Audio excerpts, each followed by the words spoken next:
Thanks for downloading another segment from the Best of the Classic Metal Show. The Classic Metal Show is heard live on Saturdays from 9 p.m. to 3 a.m. Eastern, exclusively at www.theclassicmetalshow.com. And now here's another piece of Classic Metal Show history on the Best of the Classic Metal Show. The Classic Metal Show. That's Brand New Testament, a CD we were waiting for forever and a day, Chris, and that's the new one from the Formation of Damnation, and that, of course, is one of your favorite tracks off that CD called Fear. What do you like about that track there, Chris? Well, it's typically Evil Testament, the way it always was meant to be. Right. Well, speaking of Evil Testament, we've got one of the most evil, most notorious vocalists in the world. One of your favorite and mine on the line with us. We've got the legendary vocalist of Testament, Chuck Billy. Welcome back to the Classic Metal Show there, Chuck. Right on. Glad to be back. Well, we're glad to have you. Both Chris and I are just diehard Testament fans. We're not just saying that because you're on the show. That's one band Chris and I agree wholeheartedly on that we're just huge fans of, and it's an honor to have you back. Well, thank you very much, and I'm glad you guys are pushing the record Formation, so that kicks ass. Absolutely, man. Well, Chuck, this record, obviously, for anybody that is a fan of Testament, a very long time in the making, almost a decade to make it. I guess the obvious first question is, what took so long? Well, there's a bunch of different factors, but I think the main key one is that we were on a record label, Spitfire Records, that really didn't promote the band, and I felt that just did a terrible job with the band, and we were kind of stuck in a record contract with them. So we did First Strike Still Deadly, which is a re-recording of some old songs, and we did a Live in London record. We kind of just felt that we really didn't want to give them a new record because we didn't want it just to go nowhere. And so as things turned out, years later, they actually sold the label to a label called Sheridan Square, which actually, when we contacted them, they didn't even tell us they were selling the label. We heard through the grapevine, and when we called Sheridan Square and said, okay, we're Testament, what's the plan? And they said, well, we're not releasing any new bands, signing any bands, we're only releasing gospel music. And we're like, well, okay, well, where does Testament fit in that? And they said, well, you don't. So they asked us what we wanted. We said we want released out of our contract and get all our records back. And they said no problem, and gave them to us. It was pretty much that simple. And at that point, we signed with Nuclear Blast in June. And from that point, we got really pumped up again and knew we were going to go with a label that was going to be a strong label and work the band. And that's when we just really started writing hard for the record. Well, Chuck, with the new record, I mean, the band clearly sounds as good as ever. The record itself sounds like it could have fit just about anywhere in the catalog. I mean, it's very classic Testament sounding, and for the very most part, it's basically the original lineup. When you reconvened, after being apart, for several years, was the chemistry still immediately there, or was there a lot of knocking the rust back off? Or no, not at all. The chemistry was there the second rehearsal. The first rehearsal, we played some songs, and it felt good, and we were playing some stuff we haven't played together in a long time. And it was a little shaky, but by day two, it was right there. We were like, man, that just felt good, and it felt solid, and it was tight, and we were like, wow, that's the chemistry right there. And, I think Alex and Eric definitely, that chemistry between them and their guitar playing is definitely what Testament is all about. Well, Chuck, most people know that Alex goes out over Christmas time with the Trans-Siberian Orchestra, and I had the opportunity to see him this past year. And it's kind of funny to see him up there in a tuxedo playing guitar and, playing the excellent guitar that he does. But then you hear him on the Testament CD, and the guy just slams like a maniac. It's kind of an interesting contrast with what he does with Testament and what he does with TSO. it's a big difference, but I think he's finally unleashing again. You know, when he left the band, we never left on hard ground. It was just, Alex joined this band when he was 15 years old and left the band when he was 23. So he basically grew up on the road and playing heavy metal. And by the time he got to be 23, he really wanted to, expand out and learn and listen and play other music. And he went back to school and took some psychology and got his music degree. I think after him playing jazz and doing some Broadway musicals and all the things that he's done for the last 12 to 14 years, I think once he was invited to play on a Lamb of God record, and I think once he did that, he kind of felt that little taste of the metal again and kind of was like, wow, he finally came over and did a reunion show for a benefit that someone threw for me when I was sick. And that kind of really opened the door for us and Alec, getting back together.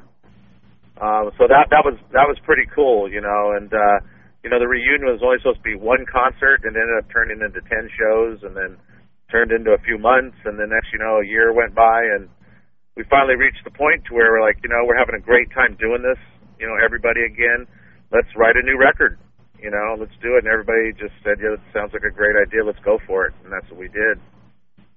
Well, Chuck, you mentioned just now about when you were sick, and obviously you fought off cancer, which is quite the accomplishment, probably bigger than any accomplishment in your life. But I'm wondering, when you initially found out that you had it and stuff, I mean, what kind of headspace does that put you in? Does that put you in a I hate the world or fuck God, or what kind of headspace do you get into? At first,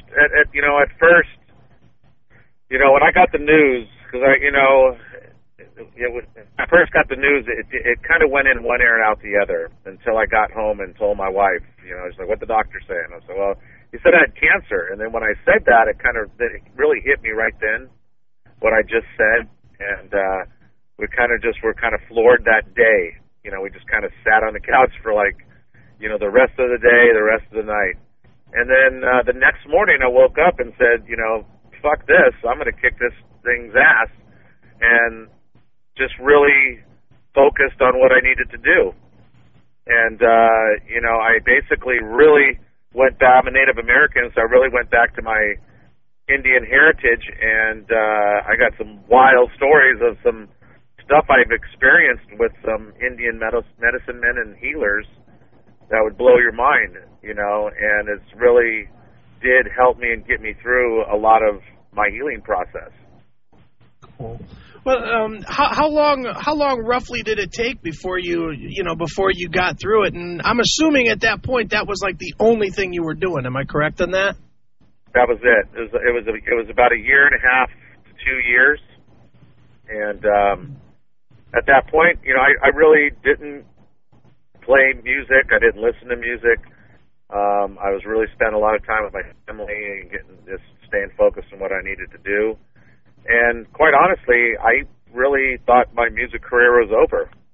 When I looked in the mirror, I didn't see the same person that I knew. I lost all my hair, and I was on some medication that just made me balloon up. And when I looked in the mirror, I didn't recognize myself. And sure. I just figured, okay, I'm just going to live. That's my goal in life now, is just to live and move on from there. And once I had my open heart surgery and had the tumor cut off my heart, and I knew that, okay, I'm done with this now, and I started just the whole healing process. At one point, I said, I'm going to put on a Testament record. And I put on the music, and it was like listening to it for the first time again. It was so fresh and so new, and it was like, wow, this is pretty good. And I kind of got excited, and I called Eric up and said, hey, man, let's get together and jam.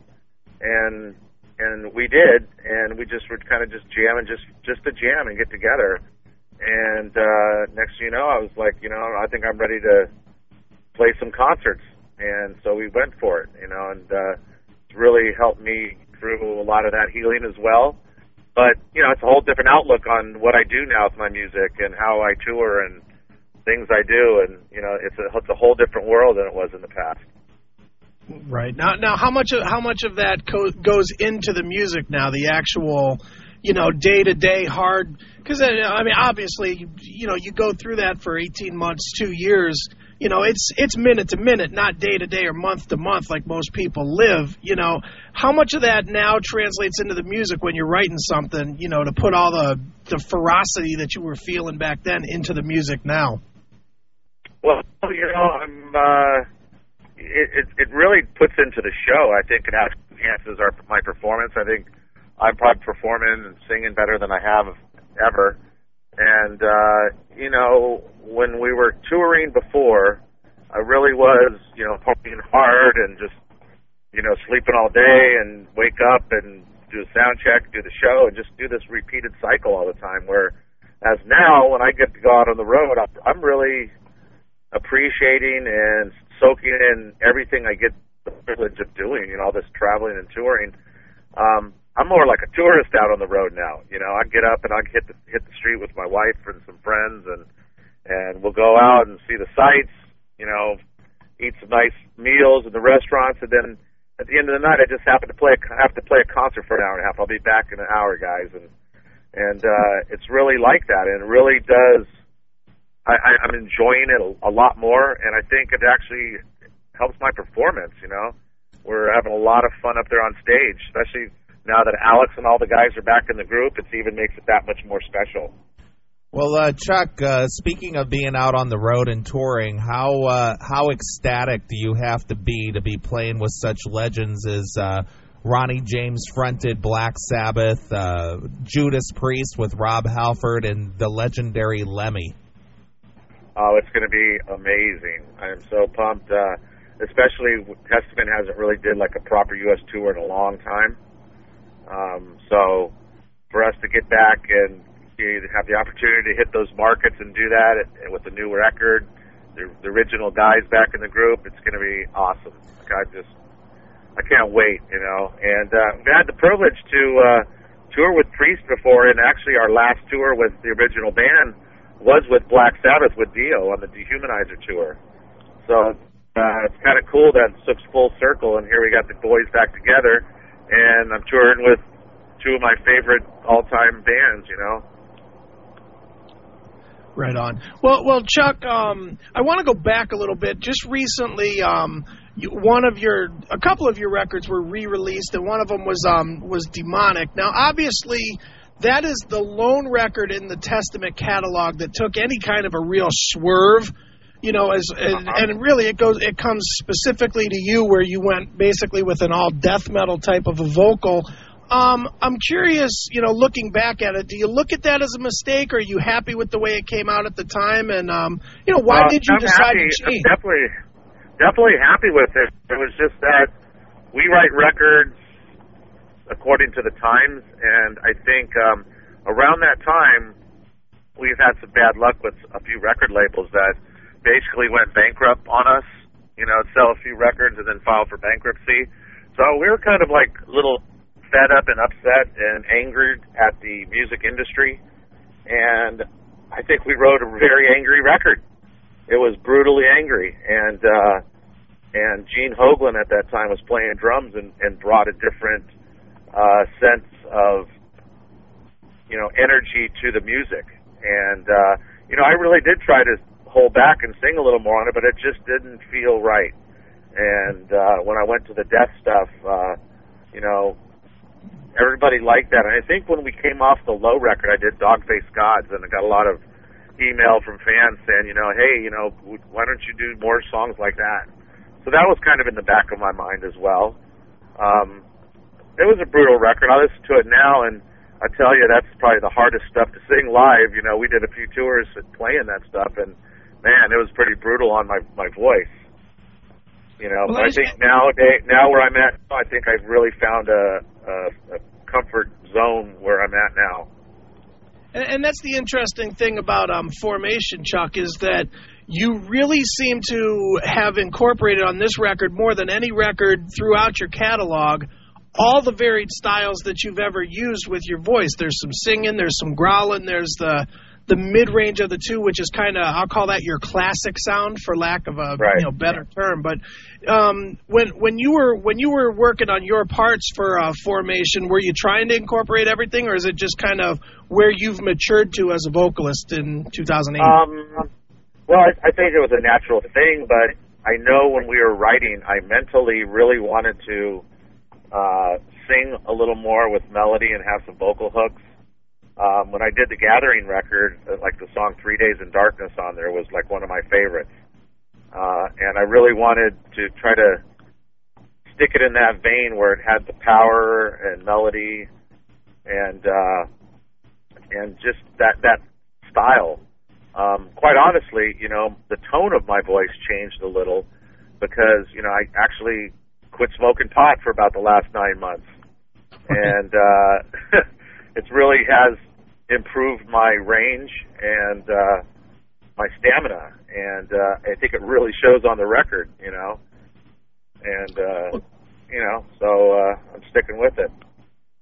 Chuck, you mentioned The Gathering, which to me, in your catalog, is probably the best record that you guys ever did. I know a lot of people say Low, and you're always going to get people with Souls of Black, but to me personally, the best, most thorough, most punishing record you ever did was The Gathering. And I've been curious since the 90s, because that record didn't exactly take off. Do you think people just missed the boat because you were having so many problems with the labels at that point? It was the label. I mean, we put our heart and soul in that, and it did get a lot of recognition. But I just really believe the record company just really didn't do their part. And, we were kind of really stuck in a bad spot. And we really, we were waiting for somebody to come along and save us and get us out of that contract, and it didn't happen. So we kind of rode that wave out, and I'm a big believer in it's happened for a reason. So, the band and them selling the label and all that stuff happening with this record, it was a reason for that to happen, us to be sold. So, it's, we're in a good spot right now. I think right now I feel like all the stars are lining up again. So, can't complain. Well, Chuck, before this Judas Priest tour kicks off, I saw that you're doing a handful of dates here and there, and you're doing some shows with Death Angel as well.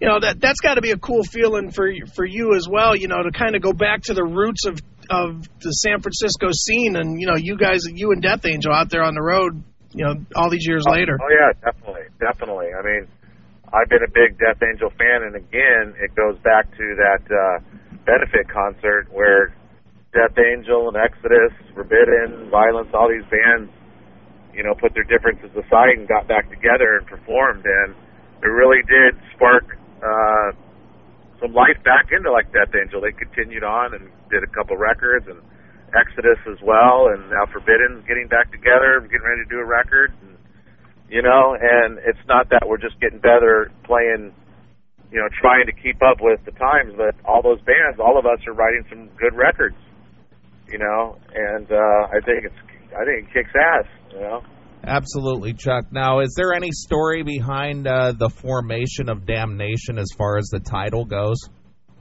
Yeah, totally. I mean, I think that's really leaving off from, I would say, the way I would categorize this record, it's like the New Order meets the Low record, is the way I would say this. And it's really about, like, the New Order. We were writing about the environment, political corruption, things like that. And I think the Formation of Damnation, for me, really does,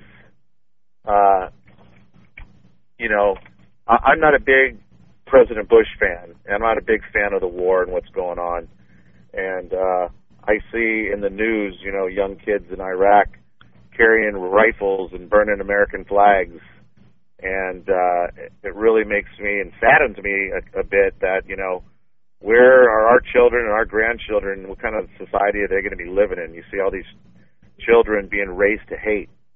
And, there's a lot of nuclear weapons being built and and bombs in, 10 years, 20 years. Who knows who's going to be in power and who might use these weapons? They're not built just to look at. They're built to use. And it's kind of like, we're lining ourselves up for, not a good situation. I just don't see it getting better. Well, speaking of that, Chuck, what's your prediction for the outcome of the presidential election? Well, I'm like I said, I'm not a big fan of either, but I think I would probably go with Hillary. And the only reason I say I'd probably go with that is because I actually thought Bill Clinton was a good president. And if anything, he's that close to Hillary and might, kind of, I guess, I don't know, be close enough to make some sense in what's going on. kind of pulling the puppet strings there. Is that the deal? I would say, yeah. I mean, Oh, that's good, Chuck. Well, is there anything else about this new release you want to tell the fans about, the Formation of Damnation, which is a damn good release? And, again, Chuck, we're really honored to have you on the show again. And Chris and I both agree, record of the year. Oh, yeah. Oh, shit. Right on, dude. Right on.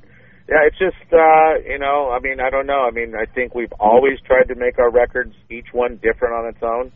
And I think this one, we really found a good medium, and it really is a culmination of, like, all the stuff we've done for our 20-plus year career. And it's a nice feeling having the guys back in the group and being able to create a record like this. So it's awesome, man. All right, Chuck. Well, again, we appreciate you taking a few minutes to talk to us here on the Classic Metal Show. Everybody who is a metal fan, if you don't have this new CD in your collection, you're a poser. That's all I got to tell you. There's die. All right, so go over to testamentlegions.com and keep up with what's with Testament. Go pick up their new CD, The Formation of Damnation. Get out there, get off your asses, get out there to some live shows this summer, and don't miss the tour of the decade with Heaven and Hell, Judas Priest, Testament, and Motorhead, which Chris and we both have our tickets for the show for August already, so we're set. Sweet, we'll see you there, huh? Yeah, absolutely. All right, Chuck. Well, if there isn't anything else, I'll let you pick a song and maybe take us out of the interview. Well, one of my most best songs, I think, on the record for me is "The Persecuted Won't Forget." Nice. Excellent. All right, well, from the brand new Testament release, The Formation of Damnation, this is The Persecuted Won't Forget, exclusively here on your Classic Metal Show. Thanks for checking out the best of the Classic Metal Show. You can tune into the Classic Metal Show live every Saturday night from 9 p.m. to 3 a.m. Eastern, exclusively at www.theclassicmetalshow.com.